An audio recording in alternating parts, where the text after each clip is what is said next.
All right, let's get into the MLS All-Star Game. You were there, Heath. I was. want to get some insight from you about the festivities. It looked like it was a lot of fun. I definitely had some FOMO.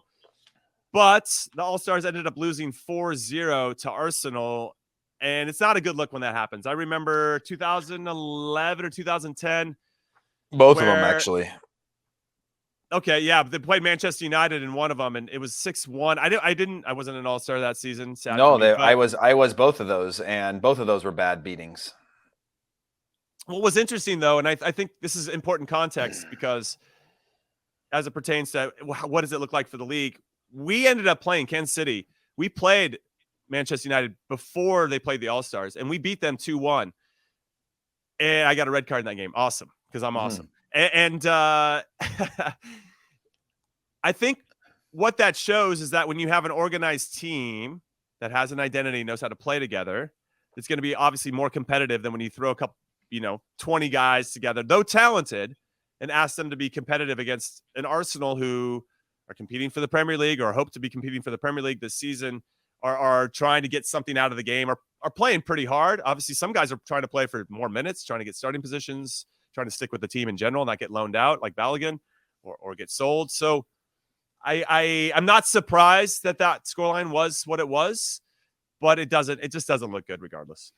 Yeah, it's not good. I mean, this is not 2016 Arsenal at San Jose Earthquakes, stadium. Like, this is one of the top 5 teams in the world last year in terms of how good they were and the amount of players they brought in now. It's another level. And like you said, it's really difficult. You're talking about a bunch of guys. I remember, it's like anybody who's watching this right now, you go and play pickup with your friends and or not with your friends, you go play pickup and you jump on the field and it's just chaos, right? And you add that to a bunch of guys who have really high IQs and are really high capabilities, but you're playing against a team that literally should have won the Premier League like 19 out of the last 20 years if Man City didn't exist, it's unbelievable team. And so, but it's not a good look. It's not a good look. Like, there was just some poor defending, not clinical the other way. And it just leads me to,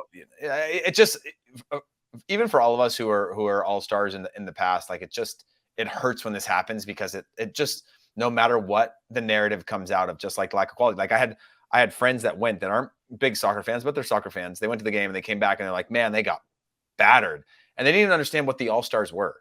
They just thought that it was like our best team against their best team, and not that it was like actually just a group of players that showed up on the field. And like they just thought that like the quality was just so big a gap that it was 5-0 was like, they were lucky, to get 5-0 and not worse. So taking all this into consideration, do you feel like, and this is a question for everybody listening and or watching, do you feel like MLS should stop inviting European teams? Have we moved past that? Is it better to go? I like the League MX, but then Leagues Cup started, and now you don't need that much, interleague play, or Well, do you think it's at the end? Do we have enough teams to have enough interest that needs to be thrown in there too, to have Western Conference All-Stars versus Eastern Conference All-Stars? Because I participated in the last one of those, and what was the benefit? Was there any benefit to the winning? I don't remember there being any benefit. It was just a celebration at that point. It was Freddie Adu's rookie year. That's how old I am, everybody. Freddie Adu's rookie year. What if the West hosted? It was fun. I mean, that was my first All-Star game, so I was thrilled, right? I mean, it was it was a big moment for me, but it didn't have the same gravitas as like, holy crap, because I was in Chicago when we played against Chelsea, and then wow, this whole thing stepped up. We won 1-0, and Jose Mourinho was coaching, and it felt competitive. That game felt competitive.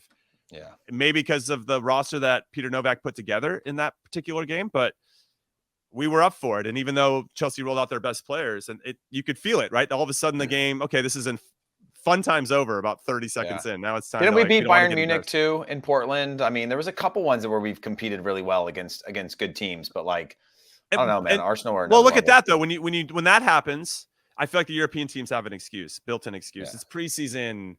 We're not even trying that hard, right? So I don't know if there's really any big gain for MLS to try to take on these European teams, other than it being a marketing vehicle for team, or from Bayern Munich. All of a sudden, Germany is going to tune in, or all the Bayern fans are going to tune in and kind of see what's happening and learn a little bit more about MLS. But I wonder if we're past that because I feel like we could get to East versus West. We could make it like a proper, like the NBA. Nobody defends.